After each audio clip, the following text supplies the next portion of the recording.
Oh, Mikotoba's gone now, and Gory. Would the new witnesses state their names and occupations for the courts, please? Hey! What? I don't. Oh, God. Barricade at Governor Barkley Prison. Everyone calls me gossip.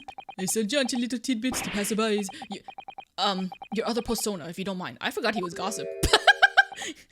Oh, I do beg your pardon. Of course.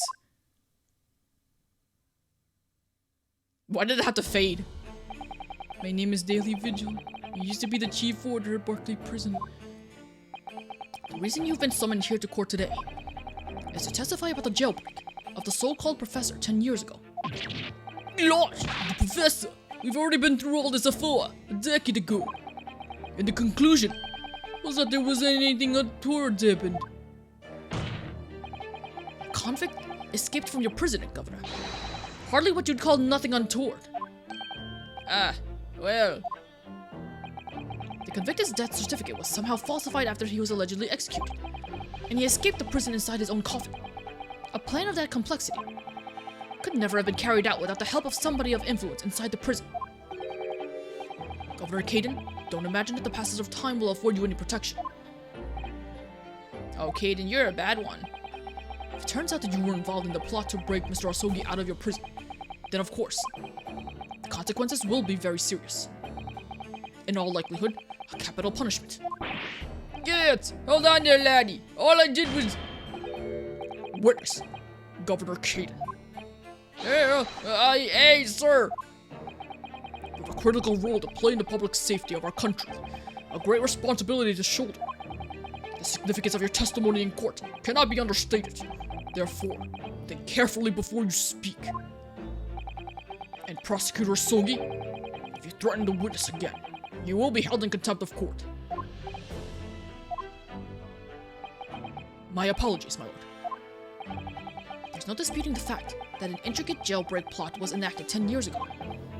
Clearly, you were both involved in some way. So you will testify before the court now and explain everything that took place. Very well. Let the witnesses give their formal testimony. Tell the court everything you know of the plot to break Asogi out of Barclays 10 years ago.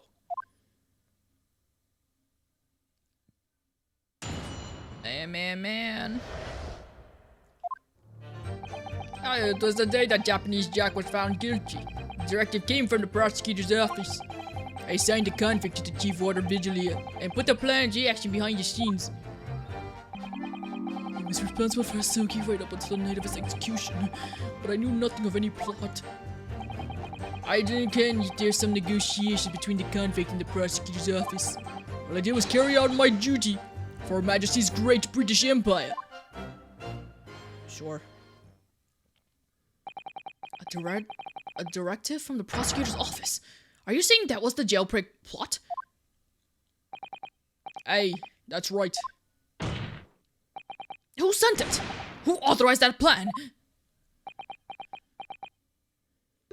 Yeah, I didn't ken that.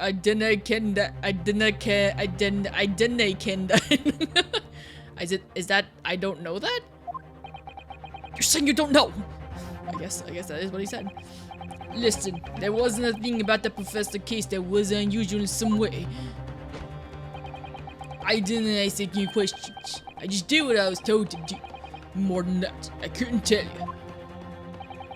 I see. But if the jailbreak plan originated from the prosecutor's office, then one thing is very clear.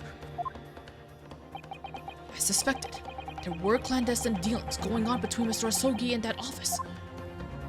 The jailbreak was promised in exchange for Mr. Asogi's admitting to crimes he didn't commit.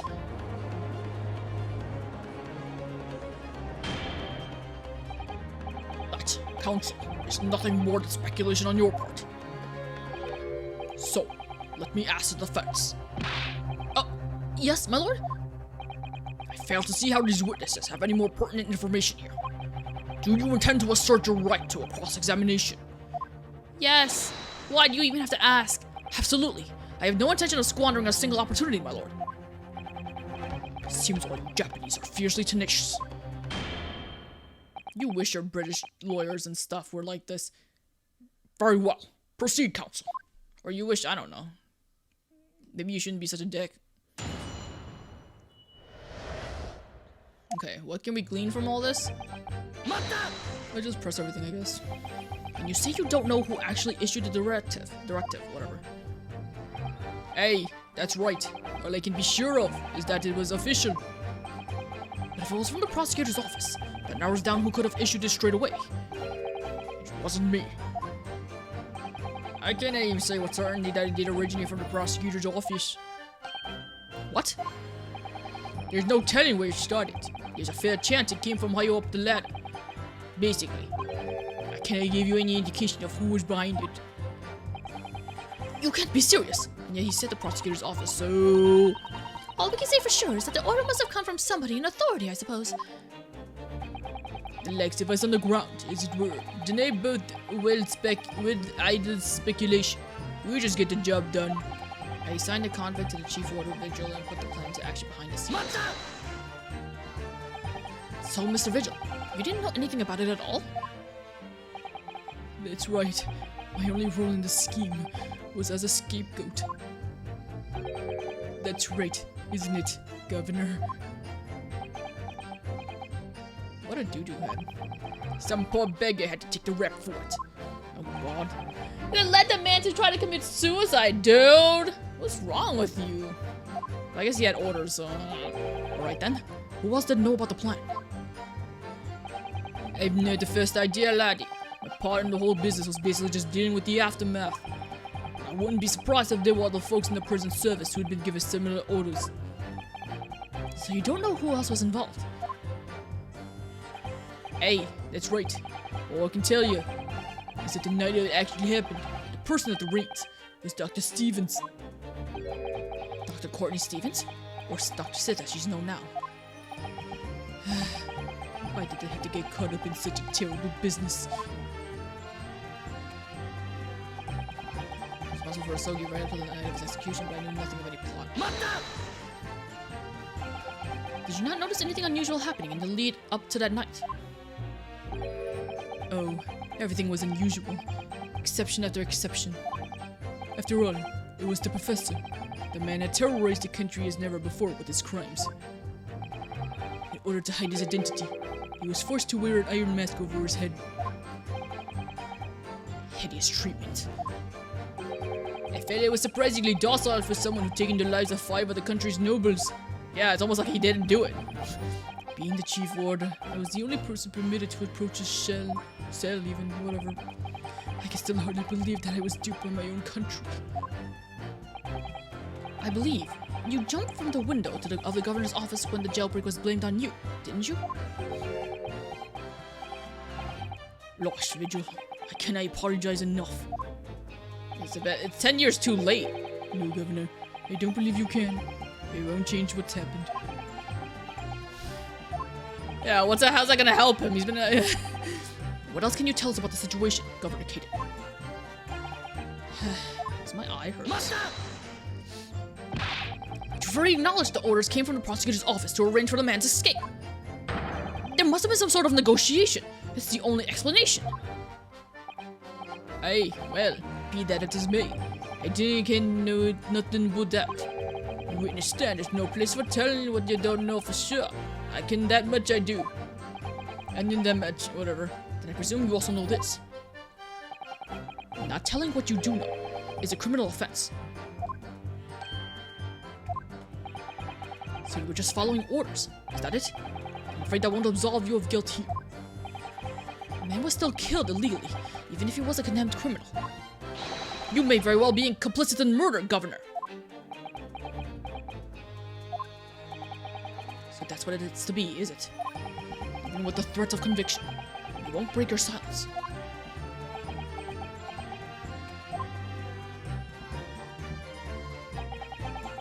All I did was carry on my duty. He's too nationalistic. There's too much pride in his country. Did you carry out the plan in its entirety? Hey, I did everything I could at the time. As you know, Genshin Asogi was shot dead in Lowgate Cemetery after the escape. Tell me, was that part of the plan too? My instructions were to do with getting the jock out of the jail and nothing more. I cannot tell you anything about what happened after that. Personally, I believe his death was the last part of the plan. Oh. Oh, what happened? What's wrong? For someone who doesn't know anything about anything, you sure acted as though you know something. The sun is in my eye too, and I'm trying to get it out of my eye. Mr. Vigil, is something wrong? Oh yeah, his memories. Right. Yeah. Yes, sir. What can I do for you, sir? What? He's saluting now? What is it? Some sort of Barclay convention? What Governor Caden was just saying seemed to upset you. Did it bring something to mind, perhaps?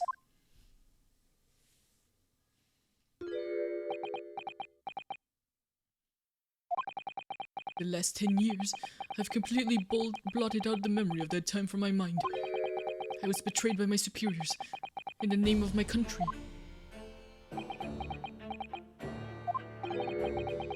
Just as my father was betrayed, it seems.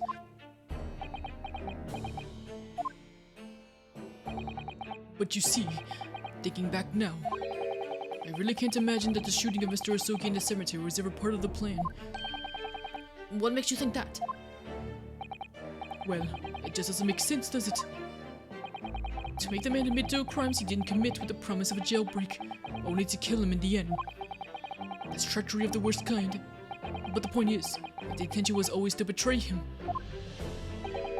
Why would there be any need for all that chicaneries of an escape? Ah! Yes, that's quite true. If whoever negotiated with the Sogi never intended to keep his or her end of the bargain, it would have been far simpler just to let the man be executed in prison as dictated by his sentence. It all happened in that vast chamber of secrets that is Barclays, behind the high prison walls. I suppose nobody knows what really went on in the execution room now. Yes, it's an unsettling mystery, certainly. Caden, come on. Truth be told, there is a wee matter that's never quite made sense to me. If you believe there was some kind of negotiation behind the jailbreak, between Asogi and the body at the door, it doesn't quite add up, does it? Governor Caden. Oh god, I'm sorry for all the readjusting. I'm just like trying to figure out how to live. I must insist that you explain these doubts that you have by admitting your formal testimony. Gads! Go on then. Oh, I forgot he was here. I forgot him. Seems to me that the Japanese fella didn't have nothing to bargain with. Admitting to the crimes. That's what he had to bargain with, surely. I can't see that myself. After all, did the prosecution have conclusive evidence against the Kali, eh? This you mean? Discovered during the final victim's autopsy. There's every possibility that this conclusive evidence was fabricated by Scotland Yard or the prosecutor's office. Possibilities are all very well, but nothing has been proven. You can holler about misconduct in the trial 10 years ago all you like. But if you can't establish that it happened with hard evidence, no one's going to listen. That's right. So what I'm saying is, the convict had nothing he could use for any kind of bargaining at all. The witness makes an astute point. Logically, it would seem no negotiation could have taken place. Nah, you're trying to. It clearly was. Who said that it was clearly noted that something negotiations were taking place?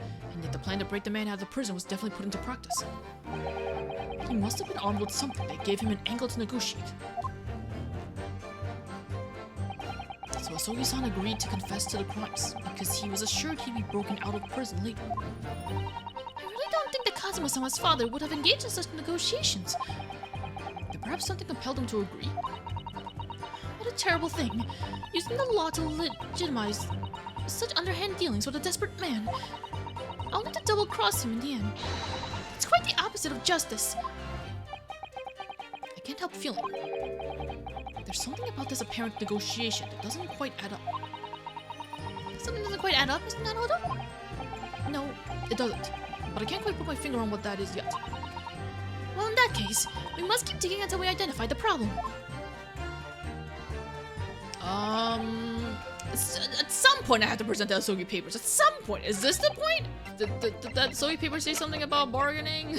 The only weapon I have left. Can I just present this? I did it! Confessing under oath to murder, she didn't commit on a verbal assurance of later being broken out of prison. Genshin Asogi was taking an incredibly risky gamble. Very true. There was nothing to stop the British breaking their words and executing behind closed doors anyway. Under normal circumstances, no man would stake his life on a gentleman's agreement like that. Which means that Mr. Asogi must have had a trump card. Something that guaranteed he wouldn't be betrayed. Some kind of weapon. Avis! The fella couldn't possibly have had anything like that. But you know that he did, Governor. The Asogi Papers. The name given to the last will and testament of Genshin Asogi. Ah! Turns out that Mr. Asogi was hiding his will in his cell at Barclays. Chief Water Vigil caught him with it one day. You squealed, did you, you wee rat? Did I not tell you to keep that a secret? You can't touch me now. Ah! He's touching you now, but... Mr. Vigil caught sight of that will through the bars of the convict cell. Mr. Asogi pleaded with the warder. Alright then, but what's on that paper? A lost will and testament. This will is the only weapon I have left now. Have I been doing Vigil's voice incorrectly? Whatever. A weapon! And after the convict had been killed for following the elaborate pretenses of the jailbreak, that document had mysteriously disappeared, didn't it? Well, yes, I think it may— oh, well, other prison warders searched through the belongings in his cells, but that will was just nowhere to be found. As I understand it, an exhaustive search was made for the document, which became known as the Asogi Papers. Oh, so the papers in our hands isn't the actual papers? Governor Kaden, I believe you ordered your prison staff to find it at all costs, didn't you? Hey! Would I be right in saying that you knew? You knew that the so-called Asogi Papers had the potential to make great waves somehow. Jinx, what the blazes are you blathering about? The will was found, right and proper, in the feather cell where I said it would be. Hey, how can that be? Where in the cell? We all searched the place from top to bottom. Ow, my hands. Well, you didn't do a proper job, eh, you pitty wally galood. You can't criticize me now. I showed it to you before, did I not, you lawyer? Yes, you did. I have the documents here. Oh, what is this? It's written in Japanese and reads, "The last will and testament of Genshin Asogi." Which means everything is as it should be. Not quite, my lord. You see, there's an undeniable inconsistency here. What? What inconsistency? Mr. Asogi described this document as the only weapon he had left. And yet, this will contains nothing of significance at all. Nothing that would have given the convict any leverage.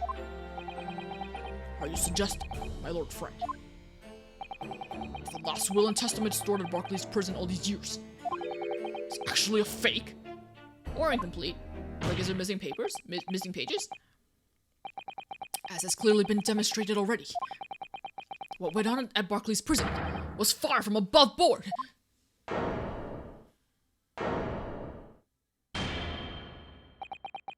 Last vilification by the defense was an affront to the entire British legal system. You're an affront to the do you even hear what's... Oh, whatever, he's trying to save himself. This absurd notion of a weapon, something for which we have only the former Chief Warder's words. The man could quite easily be lying, or at the very least, sorely mistaken. I'm so mad that I'm standing up now. No, I definitely heard him say it, I swear. Clearly we need to get to the bottom of this. We need to know exactly what happened with these so-called Asogi Papers. Waste of time! If the will was fake, where is the real document? Mr. Vigil was stabbed in the back by the judiciary 10 years ago. He lost everything, nearly his own life. Oh my god, you're right, he did. Now you're gonna do it again. You're ready to brand him a liar, and turn your back on him without even letting him defend himself. clear that Barclay President's hiding something. It's clear that the jailbreak was masterminded by somebody in the prosecutor's office. Help me, I'm sweating. It's clear that some illicit negotiation took place. Is your lordship just gonna gloss over these obvious and reprehensible facts? What did you say? Who said that? Step out! Come out here! We should hear more from the chief warder. Have him testify again! The trial, Miss, go on. The man's voice must be heard. It would seem that a vocal few here are utterly blind to the truth. Very well then. Let the witness testify again. Tell the court precisely what you think you saw of the convict's last will and testament. Yes, sir, my lord.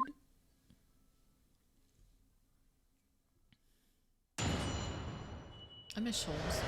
I want Sholmes to come back. As the warder responsible for condemning the convicts, I attended to Mr. Asoge and kept watch over his cell. That night after he was found guilty in court, he was doing something with that will in his cell. We turned the cell inside out looking for it after the execution, but to no avail. I only found out about the Asoge papers when a directive came telling me to impound them. The document was in the folds of the fellow's robes that was left in his cell. A kimono, I think it was called. He was wearing a kimono? In his kimono? That's a lie!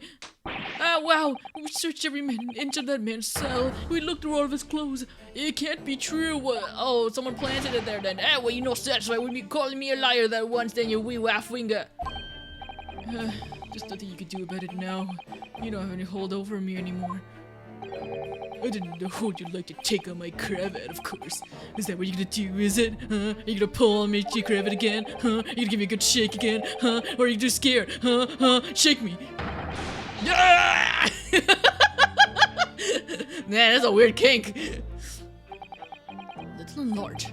What a double act. Compiled with Asogi's will as far as was possible. All of his personal effects were delivered to his family home in Japan. As a courtesy to the homeland of the most notorious killer of our countries I've ever seen.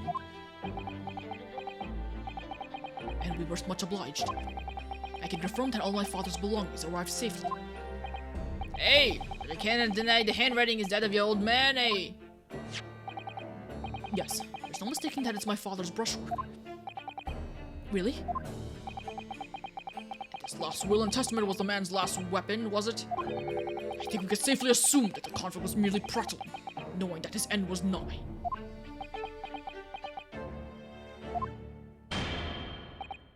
So, counsel for the defense. Your cross-examination, please. Yes, my lord.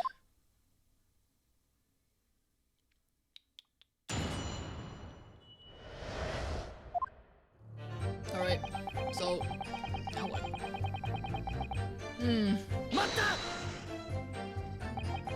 So would that mean that you conversed with Mr. Asogi? Yes, certainly. There was precious little time before his execution was due. He was remarkably calm, considering his days were very much numbered. In all honesty, he really didn't strike one as a man capable of mass murder. Yet he confessed in full to the crimes. I know. That's why I felt compelled to ask him one day. I can still recall his reply. I'm guilty of the unforgivable crime of ending another human's life, yes. But he was so tranquil and intelligent. It put me in mind of an Eastern holy man. He was like God, but Japanese. What about the will you saw him with? What can you tell us about that?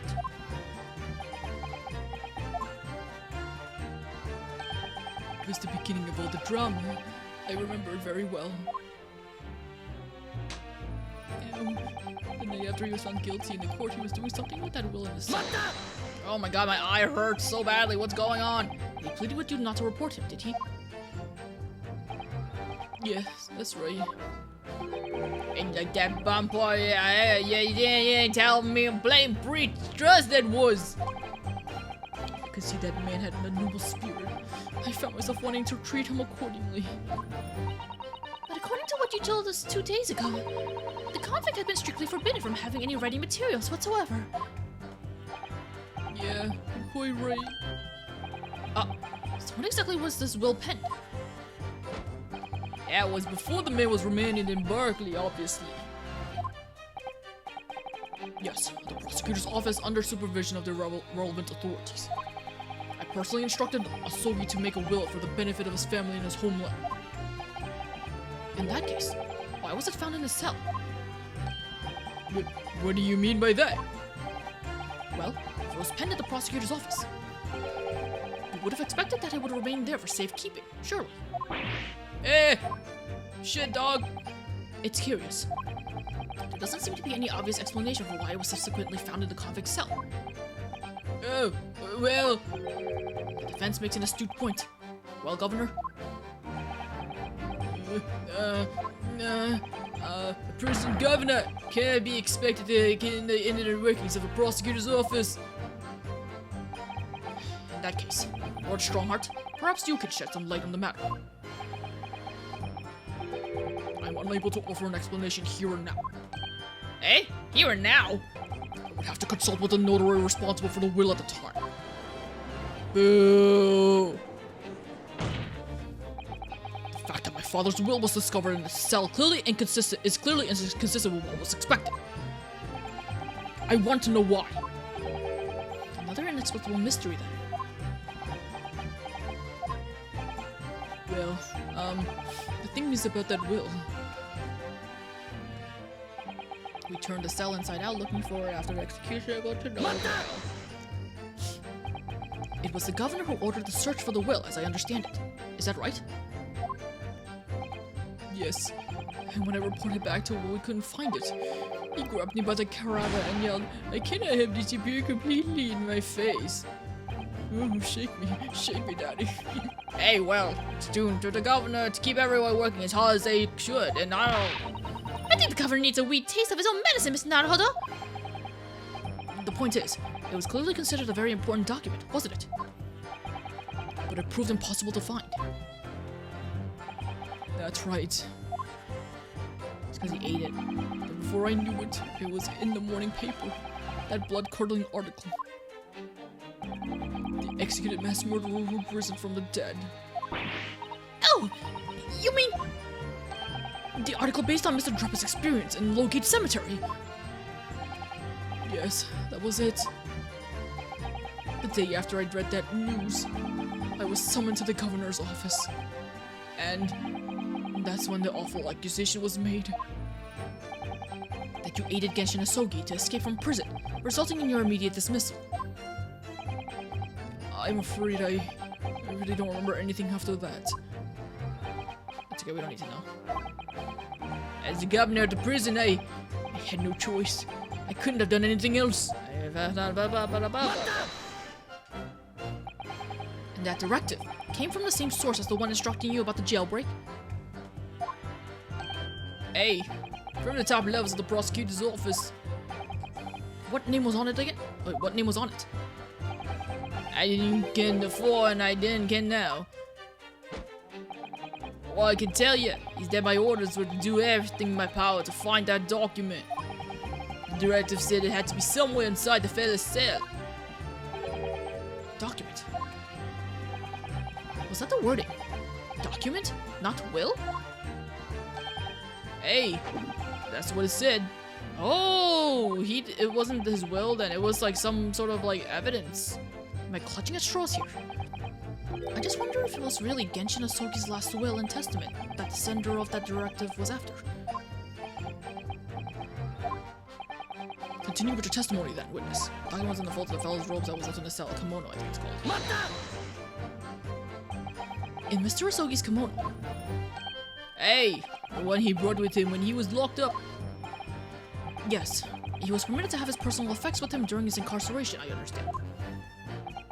That's right. He was granted as much freedom as possible during the few days before his execution. Indeed, he had a number of items of personal significance, I remember. He was very reluctant to part with them. Some books, that kimono, his sword. His sword? Karuma, the famous sword of the Asogi clan. It bears the soul of my family. I don't doubt it, but I wasn't really getting at that. Forgetting the soul of the clan, could the man have had a more obvious weapon? Have some respect, Ryunosuke. Respectful silence? The wardens carry firearms at all times, and the inmates have shackles around their ankles. He couldn't have hurt anybody with that thing. That doesn't change the fact that he could have hurt himself. Still, there was a lot of sword, but no writing materials. Hey, he wrote that will before he came to stay with us at Barclay, you see. Dr. Mikotoba was asked to bring the necessary Japanese writing implements to the prosecutor's office. Suzuri inkstone, black sumi ink, and some Hanshi rice paper, no doubt. Hanshi? Probably. I was present when he wrote it, but I'm sorry to say, the letters just look like a squirming mass of jet black earthy worms to me. Oh? Oh? Oh? He wrote it in something in red, didn't he? What did I read something about red ink? Are you feeling faint, Mr. Vigil? Mr. Vigil! Sir! Scarlet, sir! Oh, there it is. Oh, what? Oh! I am terribly sorry. I didn't mean to blurt it out like that.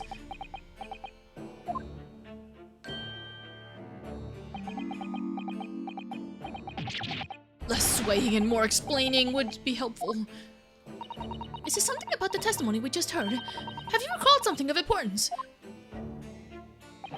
Something of importance? Possibly, or possibly not. I'm unable to tell which way he's leaning, I'm afraid. My lord, the defense asked that Mr. Vigil be permitted to supplement his testimony with this possibly or possibly not important detail. Permission granted. Go ahead, Mr. Vigil. Yes, it was Scarlet. As I remember, the document was written in scarlet ink, but perhaps I'm mistaken? Scarlet, you say?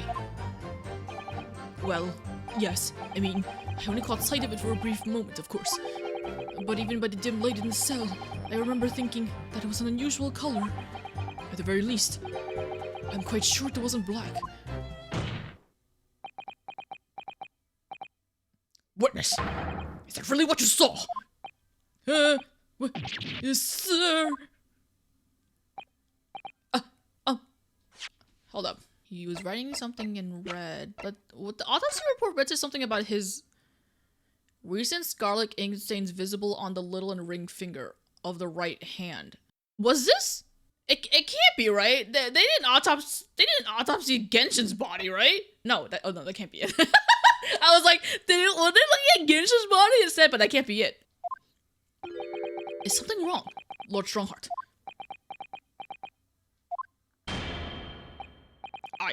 I apologize.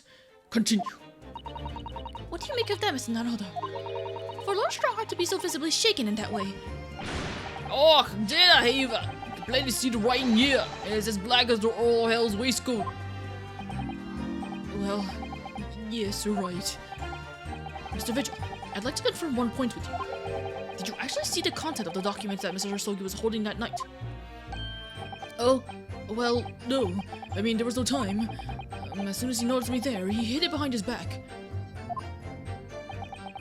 Oh yeah, and you saw him in the jail cell, so I guess it can't be. I was like, that's crazy. But it was definitely a will, was it? Yes, it was. That's what Mr. Ryunosuke told me. The court needs to waste no further time on this matter. We have the will in question in our possession. There's nothing more to add.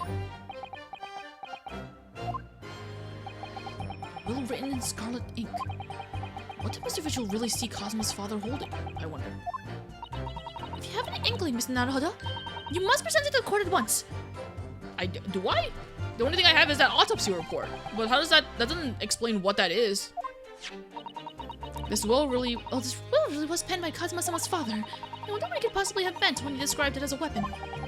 It's starting to sound very much like Mr. Ryunosuke actually had nothing. But the plan to break him out of jail went ahead, which means he must have had some bargaining power. He must have been hiding something. It's the only explanation that makes sense. It's starting to sound like Mr. Ryunosuke actually might have had something. Which is it, Mr. Naruhodo? I'm not sure, but I feel as though I'm on the brink of understanding all this. Let's listen to all the information again and blah blah blah blah blah blah. Okay. Yeah, I don't have anything written in red. The only thing I have is that this mentioned something in red. Do I just present this? Oh, it is.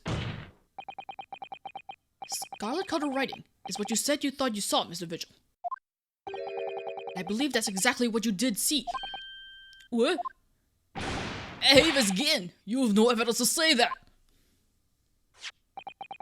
Have a look at this report. That's my brother's autopsy report.